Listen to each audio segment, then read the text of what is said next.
oferta, né, de como nos receber hoje. E tem uma, nós estamos, né, a gente saiu aí da Semana dos Rios, e aí eu escolhi trazer para nos oferecer uma fala muito bonita do Ailton a respeito dos rios. Quem quiser e se sentir à vontade, né, de cerrar os olhos, ou assim, quer dizer, a gente tentar deixar as coisas circularem, né? E como não tem imagem, vai ser só o som. Quem quiser colocar aí um pouquinho mais esse presente, né, chegar internamente, fiquem à vontade, tá? É bem curtinho. Quando o chefe Seattle diz, eu sei, você chegou aqui e se assenhorou de tudo. Provavelmente o seu Deus te constituiu agora como novo dono. Você vai ter o domínio sobre todas essas coisas. Mas ensina os seus filhos a pisar suavemente sobre a terra. Ensina eles a amar essa brisa da montanha, a reconhecer o voo da águia, o atu, o nosso rio. Nós cantamos para ele, ô atu miaré, ô atu miaré, ô atu minharé, ô atu minharé, ô atu boquinhauí, ô burum amandutré, ô atu boquinhauí, ô burum amandutré. Esse livro dos Ticunas, né, o livro das árvores, depois eu coloco a referência para vocês, para todo mundo poder ver. Ele é um livro que nasce, né, e acho que foi em 87 que se começou um projeto com os Ticunas. Qual é a ideia de natureza que os Ticunas têm? Os Ticunas, eles têm não só têm uma relação com a natureza e um diálogo com as árvores extremamente particular. E eles desenham muito, e desenham muito bem. Então, esse livro, ele é feito todo com o desenho dos ticunas, né? De cada árvore. É nesse livro que tem uma ideia ticuna que eu, sempre que eu posso, compartilho, que é a ideia Naineku, né? Que é a ideia de que, assim, existem árvores de todos os tipos, de todas as formas no mundo. A gente tem árvore que vive isolada, nós temos árvore que só vive em conjunto, nós temos árvore de várzea, árvore de terra firme, nós temos árvores pequenas que dependem das sombras das grandes, nós temos árvores grandes que não podem ter árvores pequenas por baixo, né? Só que todas elas têm o seu lugar e a sua importância. Cada uma delas, né, tem uma característica específica. Só que o conjunto delas é exatamente essa diversidade que forma a floresta, né? Por que que é tão importante, tão difícil de fazer um reflorestamento, né? A ideia de reflorestar? Porque é uma variedade tão grande que você tem dentro da mata, que você não consegue reflorestar, né? Ou ela tem condições de buscar uma autorregeneração, né? Ou ela não tem, a gente não consegue, né? Enquanto condição humana. E aí os cunas falam, né, que a floresta, a mata, ela é o cobertor da terra. Então, todas as vezes que nós retiramos a coberta, a terra ela vai ficando fria, ela vai perdendo a capacidade de reprodução dela, ela vai perdendo a capacidade de geração de vida, né? E essa coberta, ela dialoga, né? As suas raízes, elas conversam e mandam, enfim, os seus recados da mesma maneira que nós conversamos em várias outras formas, né?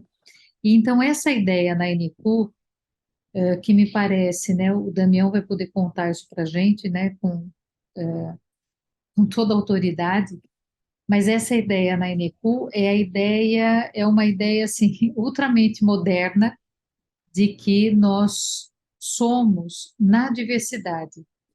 Nós não somos quando nós buscamos ou quando nós caminhamos para condições e caminhos fechados, etc., né? Então, eu acho que essa ideia é uma ideia muito legal. Então, eu vou ler um pedacinho e vou mostrar as imagens que são feitas por cada um deles, tá? A floresta é a coberta da terra. Aqui nós nascemos, aqui viveremos para sempre. Na terra do povo ticuna tem lagos, igarapés, rios, iguapós, paranás. Tem árvores altas e baixas, grossas e finas, com âmago e sem âmago. Tem árvores verde escuro e verde claro. Tem árvores amarelas, vermelhas e brancas. Quando dão flor, a floresta parece um mapa, com muitas linhas e cores, mas não é para ser recortado.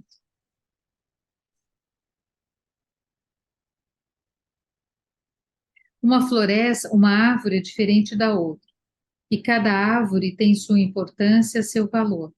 Essa variedade é que faz a floresta tão rica. Eu vou tentar colocar mais perto para que vocês possam ver como o desenho que foi feito de cada árvore. Dá para ler? Peraí. Uhum.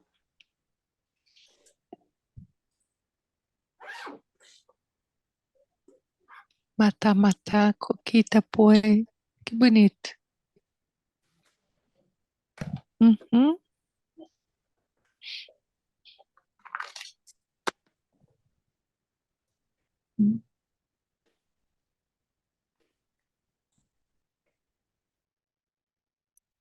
E aí eu vou ler uma primeira história, né?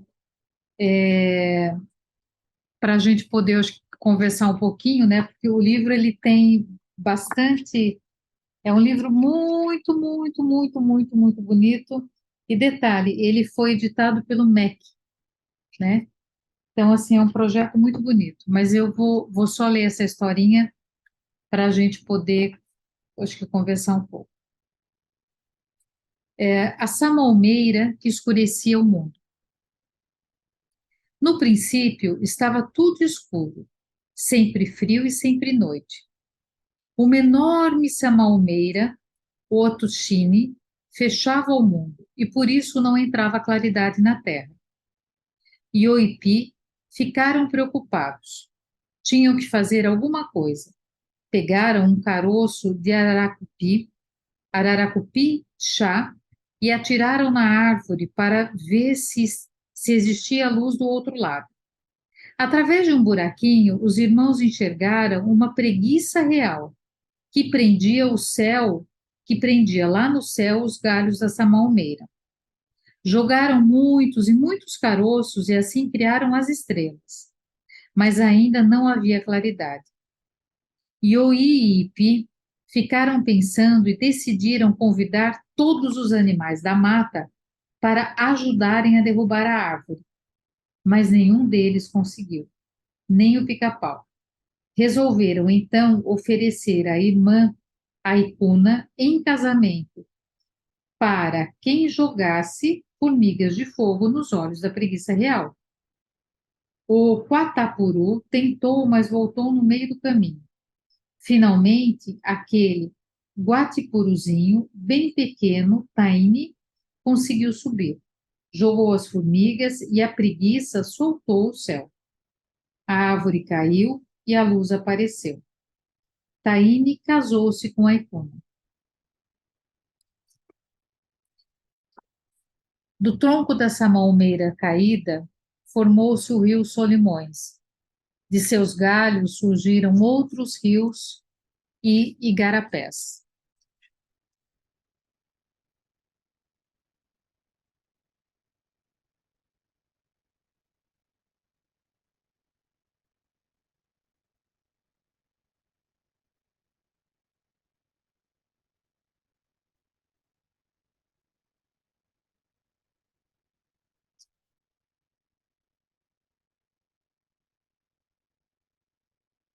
Eu acho que quando a gente ouve, né, as histórias, a gente tem muitos nomes, né, que a gente não conhece. E às vezes elas ficam meio estranhas. Eu separei uma segunda história e eu queria saber se vocês preferem que a gente leia a segunda história, e se for o caso, posso ler a primeira de novo, né, para ficar mais familiar, para a gente conversar um pouco. A segunda história que eu separei chama O Genipapo e a Origem das Pessoas. Então, uma falando sobre, né, a Samalmeira que escurecia o mundo e a outra falando sobre o genipapo e a origem das pessoas. Eu queria conversar, eu prefiro conversar primeiro sobre a primeira história. Eu queria que você lesse novamente para eu poder entrar mais nela. Pode ser? Então, vamos lá? Alguém tem outra sugestão?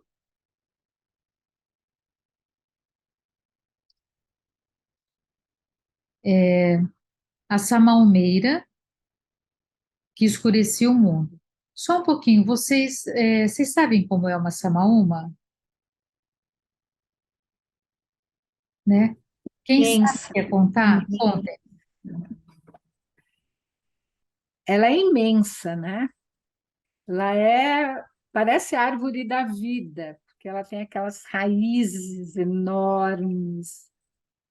E não sei se vocês já viram uma dança circular dos indígenas e no fundo tem uma samalmeira. É a coisa mais linda, gente. Esse vídeo maravilhoso. E a Uma Samaúma, coisa, pode uma coisa falar. que eu digo sobre a Suma Uma é que onde ela existe, as outras árvores não morrem de sede, né? Porque ela tem a capacidade de irrigar aquela região. Então, quando eu vi isso, para mim virou um símbolo tão importante daquilo que é tão vital e que a gente está acabando, né?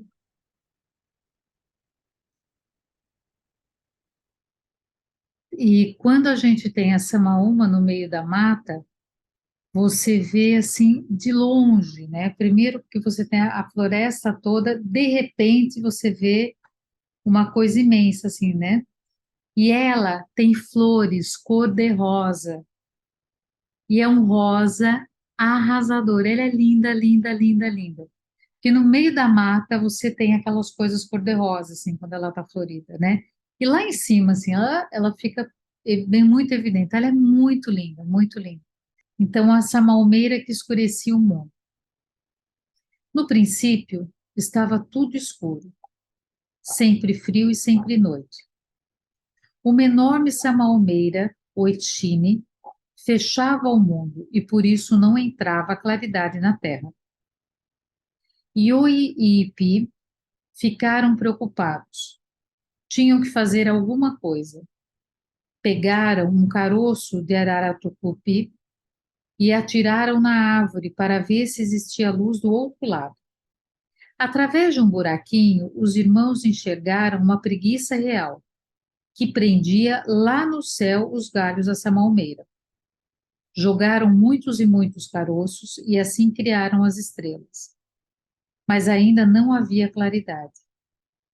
Yu e Ipi ficaram pensando e decidiram convidar todos os animais da mata para ajudarem a derrubar a árvore. Mas nenhum deles conseguiu, nem o pica-pau. Resolveram, então, oferecer a irmã Aicuna em casamento para quem jogasse formigas de fogo nos olhos da preguiça real. O Quatipuru tentou, mas voltou no meio do caminho. Finalmente, aquele quatipuruzinho bem pequeno, Taine, conseguiu subir. Jogou as formigas e a preguiça soltou o céu. A árvore caiu e a luz apareceu. Taine se casou com Aicuna.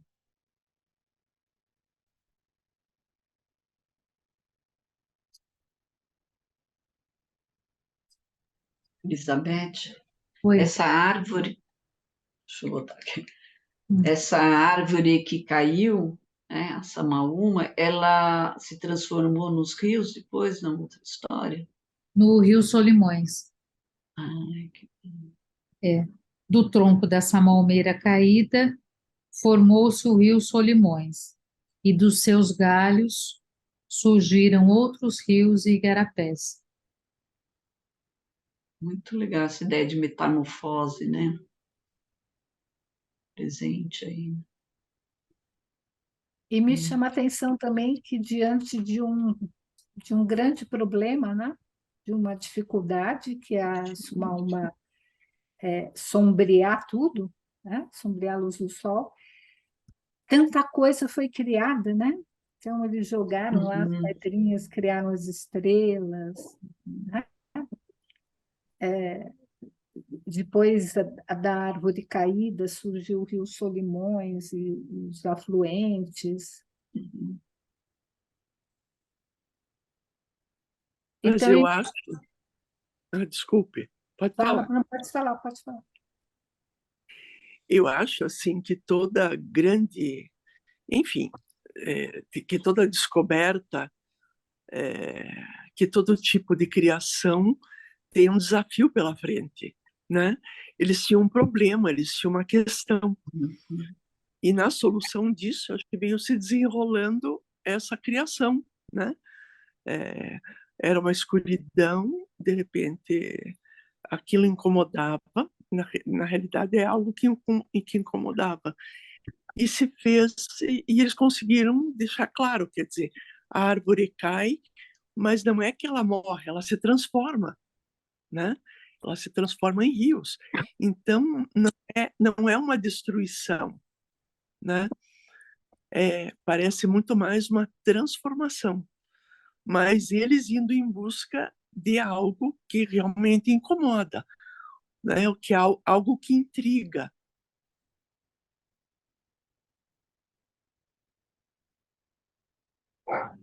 E acho que nessa coisa que incomoda, né, Jussara, o como, né, assim, só a noite, só o dia, né, também assim, quando a gente tem uma única coisa e a gente não consegue, que se você tem só a noite ou só o dia, você não consegue nem descansar nem ficar alerta, né, porque a gente fica no mesmo estado, né. Talvez também a gente possa pensar nessa movimentação dos estados, né, do quanto, né, nós precisamos dessa movimentação de estado para conseguir ficar, né, ficar bem. Sim. Eu lembrei, quando agora você falou do estado, do contexto do Jung e da unilateralidade, né? Eu fico pensando muito também no tudo que vocês falaram, né? Outro dia, um aluno meu, ele foi me orientando e ele tem muita dificuldade, né? Assim, vamos dizer assim, né? E ele me perguntou assim, mas como que eu faço para resolver isso, né? Mas o que que eu vim fazer então? Eu fiz umas perguntas, ele já não é mais me orientando, disse assim, olha, você vai ter que usar a criatividade, né? Como que eu vou resolver e tal? Você vai ter que criar tudo novo. Assim, a gente não tem muito essa disponibilidade, né, do novo, né? A gente está sempre achando que algo vai nos receber pronto e acabado. Todos vocês falando, me veio isso, né? Se colocar nessa unilateralidade de quem chega e recebe. Mas, na verdade, a gente veio somar alguma coisa, né, a essa criação, né? Um jogou a formiga, o outro jogou a pedra e fez um outro universo. Eu tenho pensado muito nisso, né? Porque o ego é aquele que vem se aproveitar muito do que está posto, né? Mas tem um lado meu que precisa sair do que está posto para encontrar o si mesmo, né? Vamos dizer assim, na linguagem de Jung. Então, eu fiquei muito pensando nisso, né? Como que você, ao se dispor a sair dessa noite eterna, ou ficar só no dia eterno, né? Você vai encontrar a árvore que deu Solimões e que deu tantos outros rios, né? Mas assim, talvez ele não esteja lá ainda, né? Vai precisar desse todo esse movimento, né? Outra coisa que me chama a atenção é que é o pequenininho que consegue, né? Uhum. É o pequenininho que consegue jogar as formiguinhas de fogo no olho da preguiça real, né? O grande voltou na metade do caminho.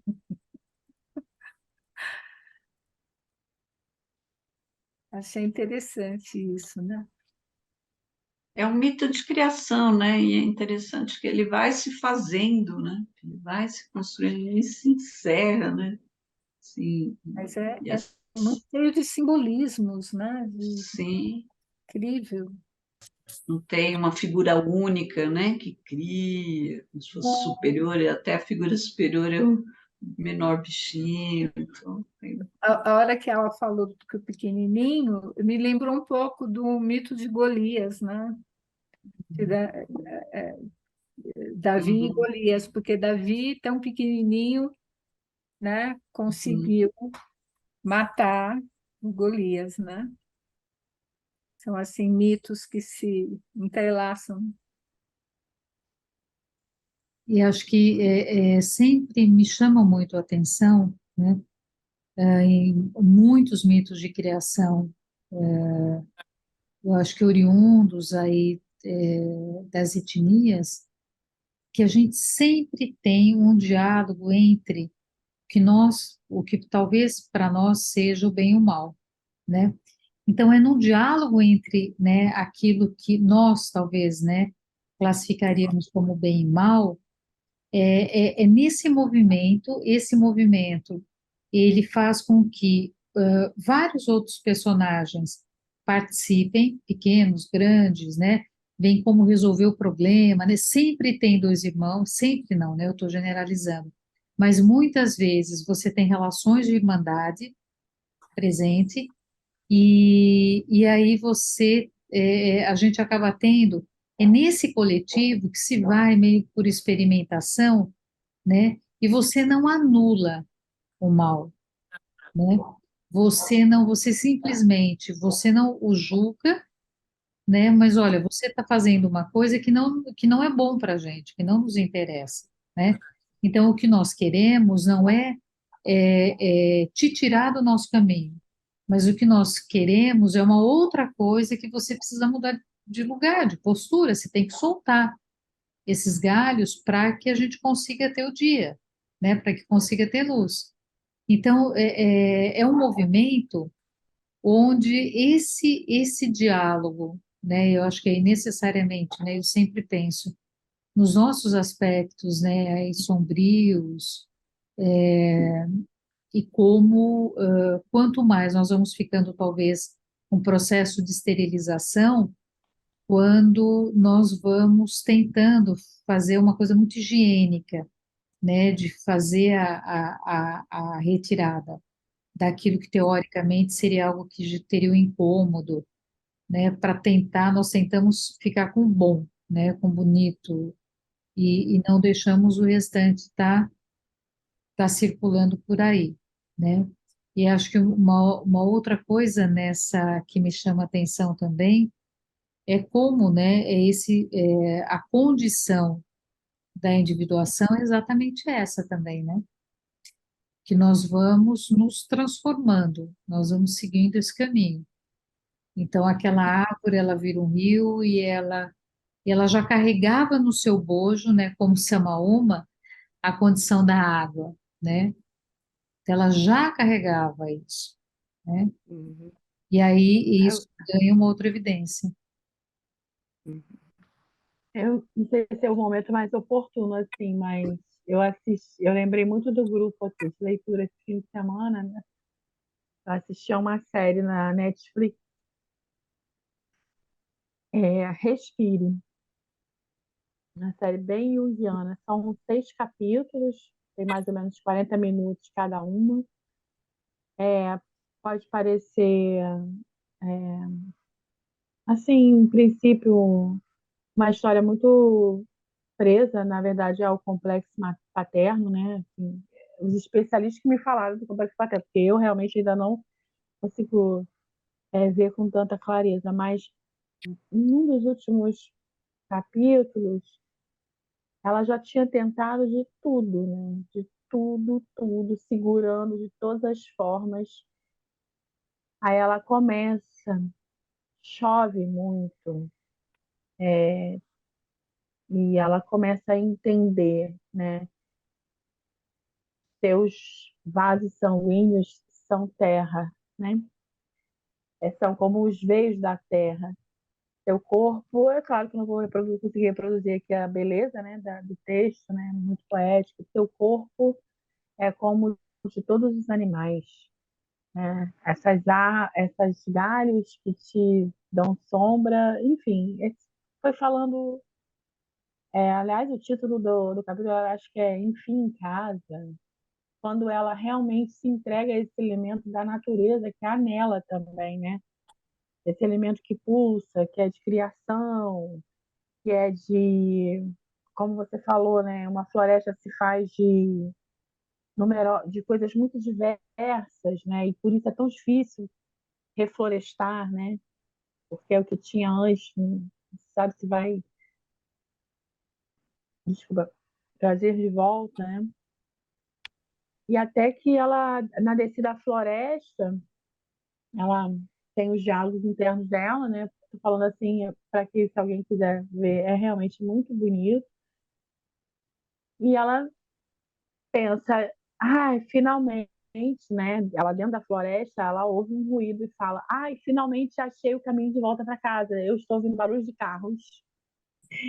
Quer dizer, ela atravessa todo o processo, mas assim, acha que vai encontrar o igual, né? E aí ela vê o rio e ela não consegue mais encontrar outra solução para achar o caminho interno, né, de volta para a casa interior, se não pegar um pedaço de madeira, segurar nele e se lançar naquele rio, né, caudaloso, que é o elemento da criação do self, né? Então, essa floresta também é um pouco essa lembrança, né? De que a gente é in natura, né? A gente é como se fosse esse elemento que pode adquirir diversas formas, que a vida tem diversas formas. Então, se você segura demais, essas formas, como fica, né? A árvore fica presa, colada no breu, né? É só quando você solta, finalmente, que a árvore cai e você vê o novo, né? E o novo é possível. Achei uma analogia, assim, em relação a essa queda da árvore, né? Que, aliás, caiu do céu, né? A queda do céu é uma coisa meio próxima do que a gente tá falando, mas é belíssimo quando ela se joga no self, que é o rio caudaloso, e ela tá. E é impressionante, assim, ela vai se afogar, ela vai se afogar, ela vai se afogar, e o self segura ela de uma forma imprevisível e inesperada, até que então tem o desfecho da história dela. É isso. A série chama-se Respire. Respire. É uma série bem junguiana mesmo. As pessoas são um pouco Que jovens. nacionalidade? Eu acho que é canadense, é na Netflix. Obrigada. E vale, assim, tem vários dos conceitos junguianos presentes, né? A ideia das vozes, né? Como que as vozes nocivas, né? Elas, elas vão sendo substituídas pelo canto da floresta. Eu também acho que é muito isso que a gente está fazendo aqui, né?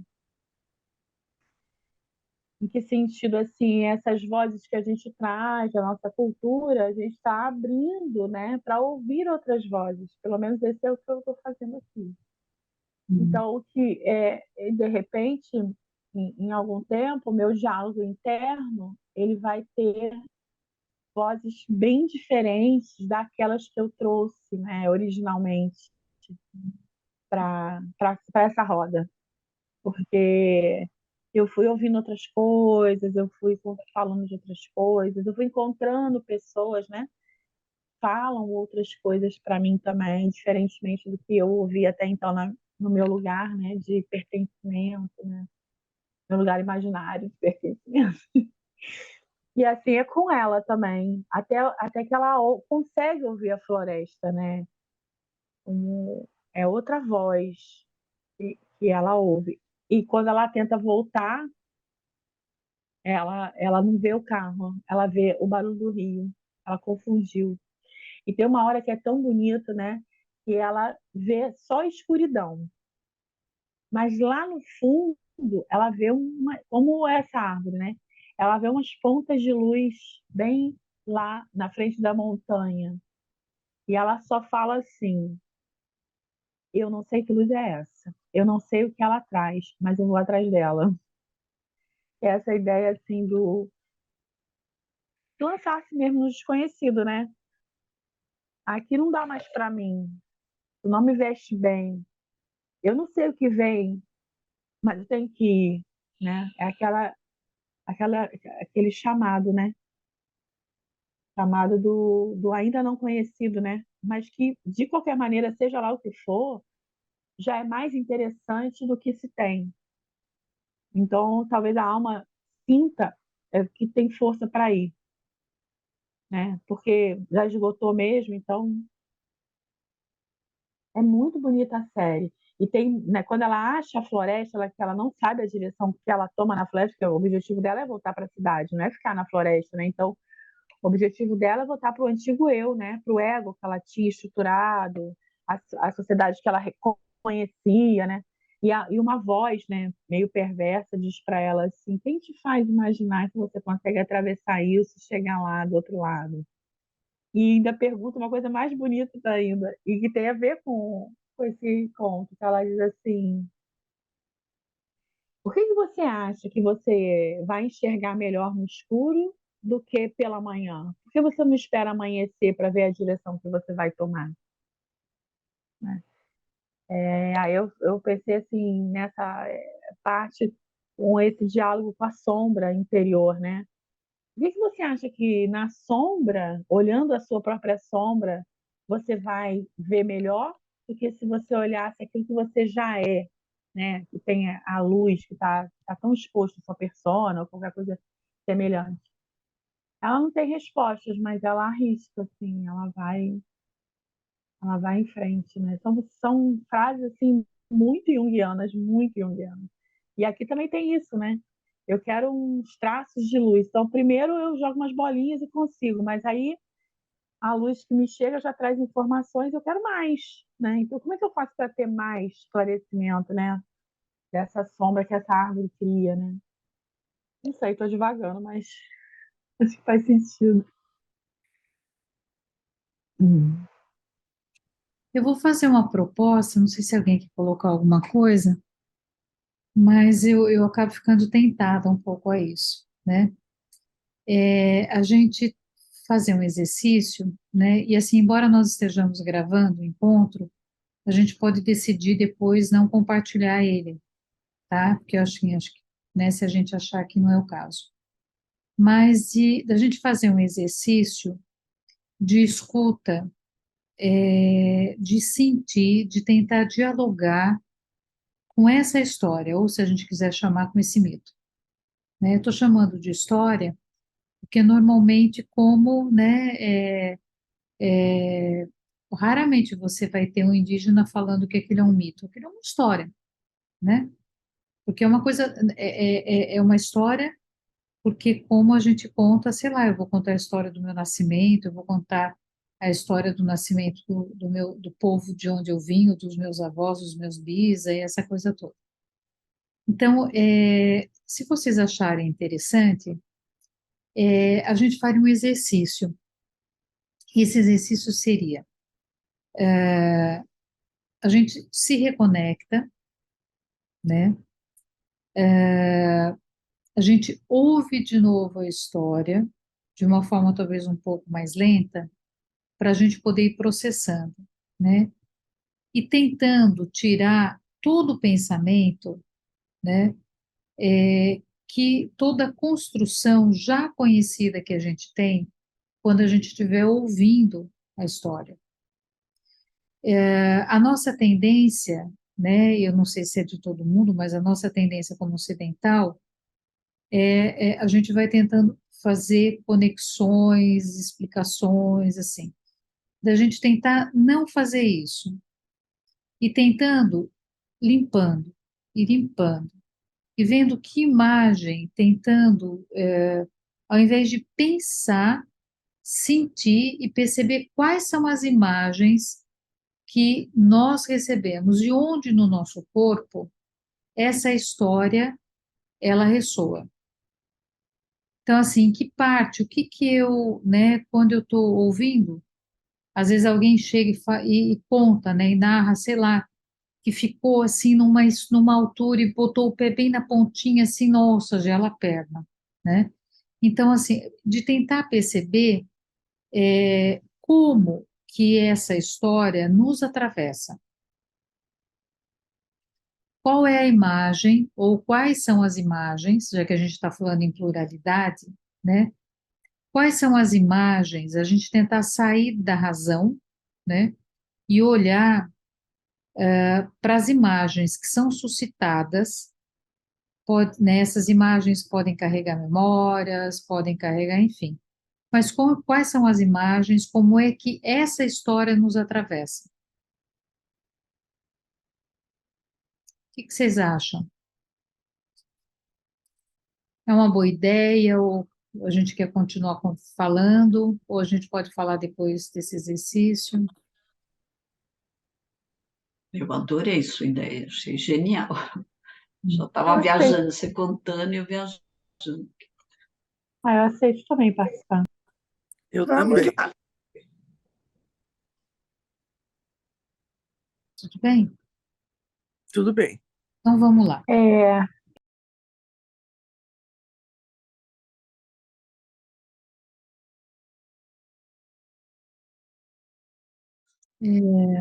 Bom, eu queria, eu acho que primeiro colocar, né, acho que nós nos conhecemos relativamente pouco, né, alguns mais, outros menos, mas eu acho que dentro, né, dessa proposta, é importante que a gente possa, né, ter um fogo, né, que ajude um pouco a aquecer essas sensações que nós tivemos, essas imagens que a gente está construindo no nosso corpo, que a gente consiga transformar de alguma maneira, né?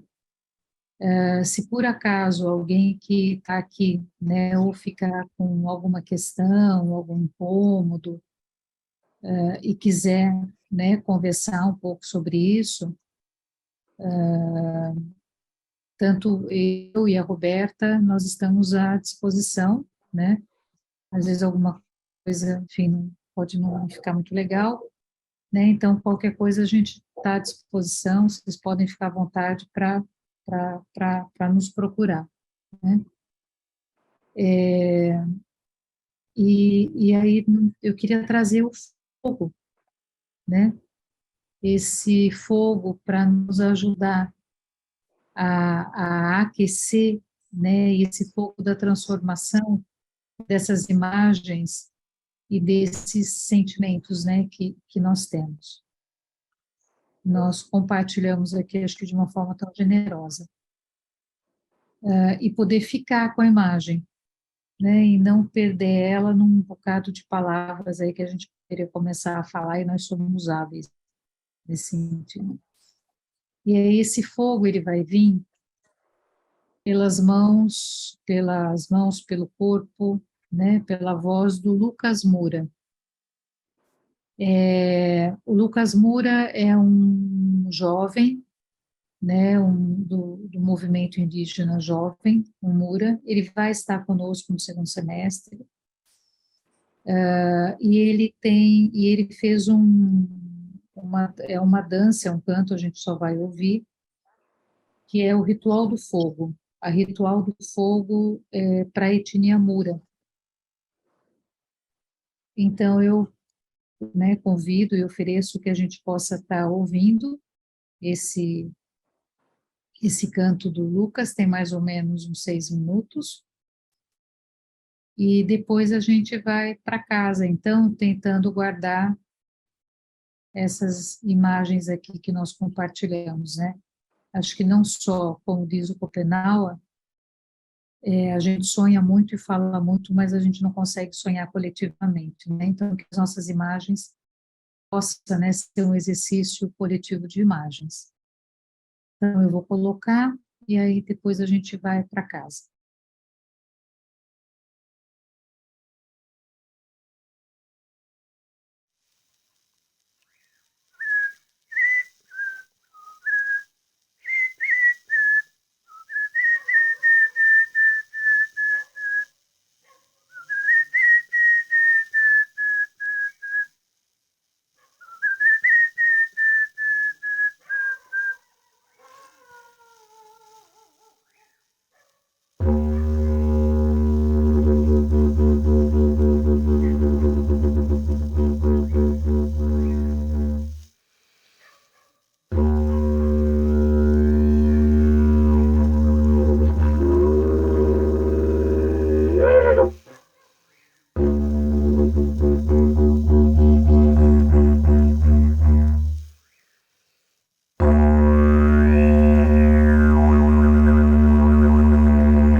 ventre da mata, o fogo, a chama do guerreiro Antorocai.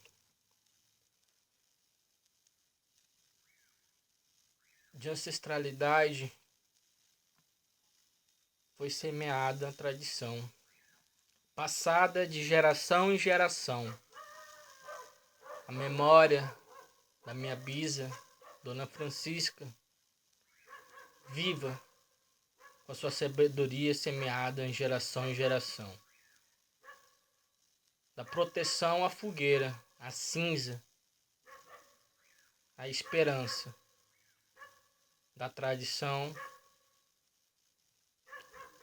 que vive para o sempre. Que Katureté Antorocai Mura